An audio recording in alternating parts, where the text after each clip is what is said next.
article ñu ne benn réewu Europe dafa ne ñun loi bi ñu woote temps yi la jëmale ko ci li may bañ a tudd métti na leen métti goo xam ne nee nañ seeni financement sax ba matul dañ koy dagg ma ne bu ma delloo Dakar dinaa proposé ñu bind ko ne ko yow ak sa financement yëpp dem leen ngeen bàyyi ñëw suñu réew ñun ñu compter li ñuy def mais loolu dafa am lu mu ànd ak la souveraineté a un prix man foofu laay waxee ak Sénégalais yi souveraineté dafa am njëg Olof dafa ne ki ëmb sa sànqal moo ëmb sa sut ki ëmb moo ëmb sa sutura bu dee yow dañ lay abal ay gët fañ lay joxoñ ngay xool moo tax combat souveraineté boobu ñun sénégalais ñoo ko war a porter te liggéey moo koy andi wàññi coow li wàññi xiroo ngaayo gi te jublu ci liggéey réew lu koy changer structurellement en profondeur du mbirum ñetti weer du mbirum ñetti at waaye li am solo mooy est-ce que ñi ngi teg mbir mi ci yoon fan lañu jëm dans 5 ans fan lañu jëm dans 10 ans loolu moo ci am solo kuy tabax kër boo xoolee fondation bi ñu ne la 10 étages ñu war a tabax boo ñëwee gis fondation xool fer yi ñu ci def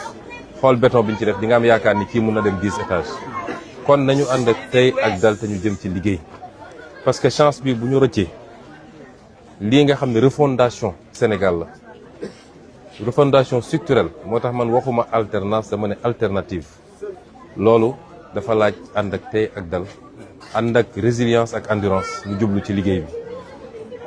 bi li ñu dëgmal nag changement structurel boo gis dafa ànd ak léeg-léeg ay soubresaut ni nga ko xalaate woon yëpp mun na bañee dem ne noonu te li ci ëpp ci nit la du ci gis-gis bi du ci programme bi mais ci nit lay doon waaye loolu daf ñu war a gën a renforcer boo xoolee àdduna bi yëpp réew yëpp day am li ñuy wax révolution am contre révolution am seconde révolution yooyu yëpp day am parce que doo ñëw rek lépp ñoŋe maintenant à la pratique ngay gis di noddanti muy ci nit ñi muy ci doxalin bi muy ci jëfin bi waaye li am solo mooy est-ce que fondamentalement li taxoon ñu jóg changé na ci suñu gis-gis suñu gëm-gëm ak suñu jéego yi ñuy dox loolu moo ci am solo kuy natt foofu nga koy nattee donc souveraineté lu am solo la àdduna boo xoolee ni mu doxee ak crise mondiale yi am gis ngeen tey li xew diggante Iran ak ñi ko songu li xewoon diggante Russie pétrole bi léegi egg nañ presque $110 baril loolu yëpp lay changé engrais sax pour nga am ko léegi dina jafe ci mbay mi te jamono jooju moo tax keroog ma annoncé ni dañuy delloo siwaat ICS ba moom ko ndax ñoo ngi dem importer engrais Russie di ko importer ci réewu naar yi engrais azoté beeg ñoom seen te jamono jooju amoon lañ ko mën a defee fii ñu koy génne di ko yóbbu ci yeneen réew combat souveraineté boobu man ci laa woo Sénégal yi ñu def bloc derrière le gouvernement si on gagne ce pari là Sénégal dem na définitivement donc suñu gagné pari boobu le troisième élément bi di ñëw mooy prospérité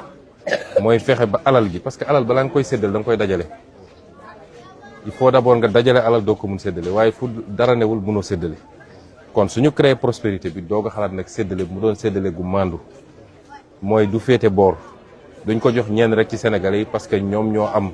possibilité jege kilifa yi wala ñoom ñoo am entre gens wala ñoom ñoo mën a def seeni manipulation mais ñu fexe ba Sénégalais bu nekk ba ci génération yi ñëwagul sax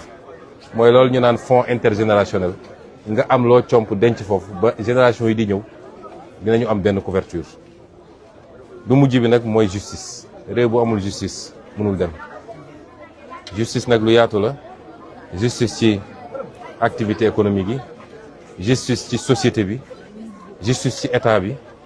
mais réew mu amul justice mënul dox mooy kenn ku ne bu dee wàcc nga yoon ba mu fës ni wàcc nga yoon li bon mooy ñuy fenkal nit ay dossiers yu amul waaye nit ku wàcc yoon ba mu leer ni wàcc nga yoon li yoon wax ñu teg ko sa kaw réew mu la ëppale loolu moo la gën a jag waaye réew moo xam ne nit mun na def lu ko neex parce que jàpp na ni après mën naa dem naxanteeg Masamba wala Mademba wala ma dem làqu ci gannaaw diw dara du ma dal néew du doole bi moom lu mu def ñu teg ko di sénégalais yi naan ku sàcc ganaar ñu tëj la 5 ans ku sàcc ay milliards ñu jox la liberté provisoire nga dem toog sa kër loolu tant que mi ngi am réew mi mënul dox te ñun dañ ci am responsabilité dara warul tax ñuy protéger ay nit yoo xam ne def nañ ñu ne fang rawatina nag ci alalu réew mi stratégie politique warul tax bëgg ay voix warul tax man yàgg naa ko wax sama rakk ma bokkal ndey ak baay bu jëlee alalu réew mi na dem diglante ko ak réew mi bu dóoree ku mu warul dóor wala mu rey ku mu warul rey